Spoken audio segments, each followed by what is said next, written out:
Hi, today I would like to show you how to tie a Scud or Gammarus pattern I use them for sea trout, but you also can use them for freshwater fishing. So I mainly use them in saltwater. Yeah, here it is.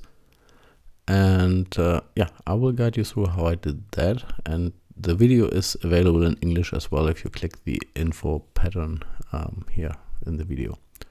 Okay, I use a Gammarus N172 curved Gammarus in size 10. And as a thread, I use a Vivus E12 size 8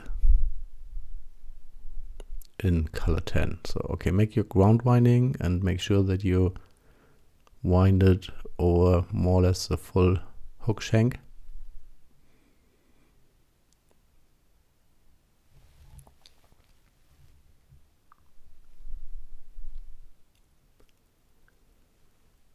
Yeah, then I use a mallet feather in 10 as well. I use just some fibers of it, so tie in a tail and also some antennas in the front. So you see that here. Make sure you wind the rest of the material down, because this gives you an equal shape overall, the hook shank. So I will cut it off roughly here. Then I wind a little more to the eye of the hook, having the, let's say, small antennas tied in, sorry. Okay, then wind it down to the same level as you have done the first one, the tail, and then I use this body glass in round. The color code is 10, it's some kind of brown. Cut off a piece that it's enough for covering the full hook here. Tie it in at the tail and make sure that you more or less can wind it over the whole hook, because this gives you a more easy tying later, because otherwise once you rivet and you have a big gap in there, this gets a little more tricky to get a nice ribbing. You will see later. So wind it probably down even a little more than I do here. That will ease up your life later.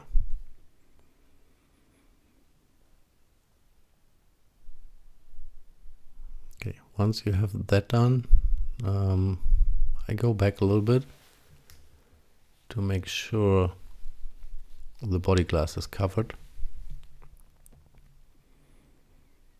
Yeah, go forward again, and then you do a rip, but wind it down with some rough turns so you can stretch it a little bit, but leave some space in between the layers, because this is where you want to place your dubbing later.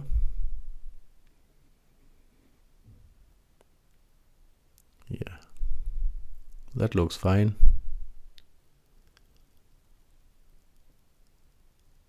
But you will see me, look, there it is, a little tricky, because I should have left a little more of the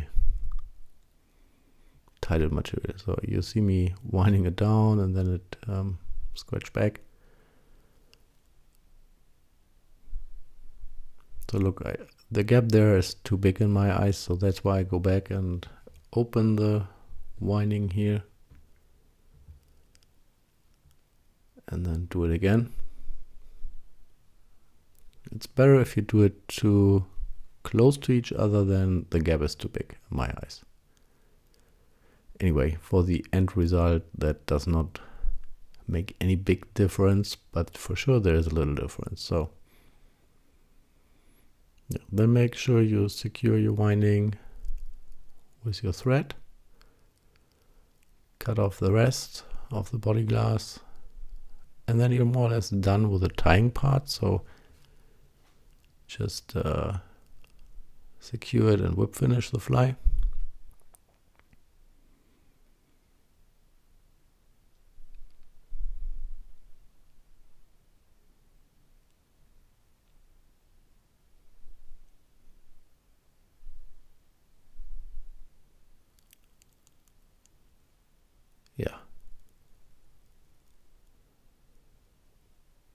Good, cut it off.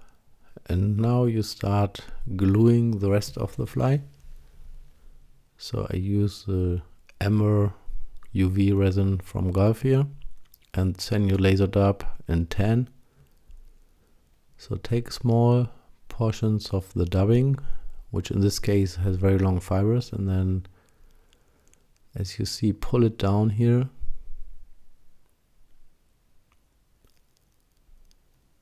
And then pull off some fibers which are in your way, makes it easier to glue it. Put on some of your UV resin then.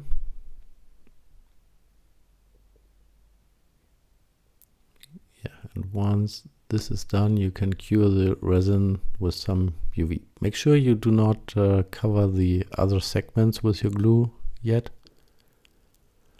because otherwise you cannot build in the rest of the material. Yeah, very nice. So then you do the next.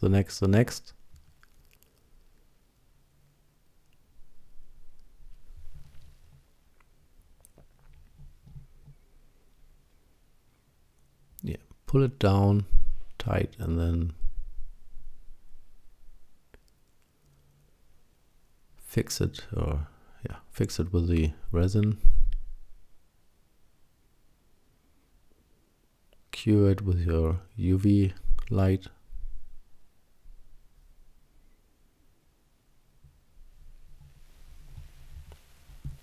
Yeah, this is a repeating step now for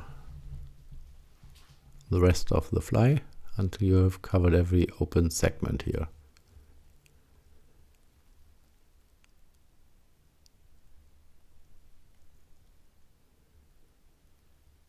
Okay, I will time-lapse that a little bit, so because I think you will probably get bored on seeing everything in slow motion here. But to give you an impression how real time looks like, I left it like it is for 4 segments, I guess. And then I time-lapse so that you, yeah, because I think after 4 you have understood the principle here on how to do that fly. So now you see me tying very time-lapse, so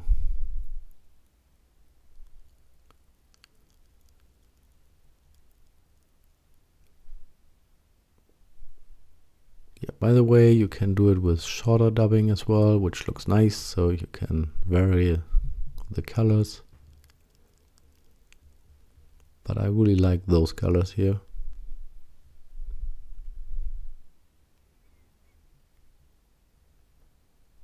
By the way, I tried to cover 2 segments with 1 strength of dubbing, so this I didn't like that much.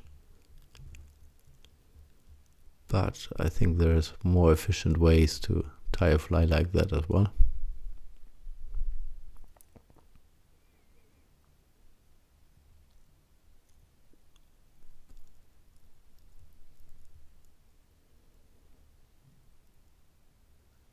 Yeah, you see sometimes there's some fibers standing up, so I cut them like here.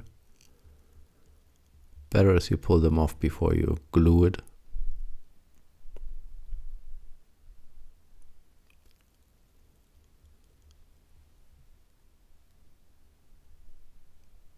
Here again, so okay. I do one more at the head of the fly.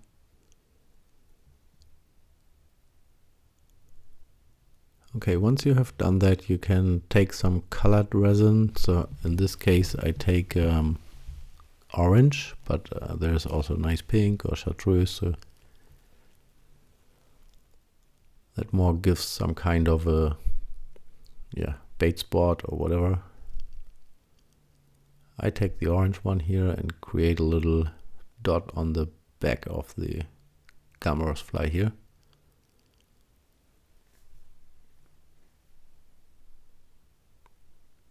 By the way, if you work with the colored resins, so make sure that you cure them a little longer, because they need a little longer to get cured. And what we always can do is using your diving needle to, yeah, let's say, put the material where you want to have it.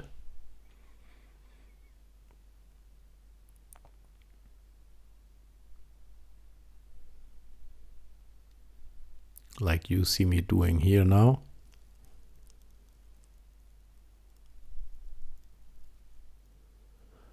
Let the resin flow as well, so you know it's running where you want to have it normally, but if not, manipulate a little bit with your diving needle. Or you can use a tease tooth sticker or whatever you have. So, but yeah.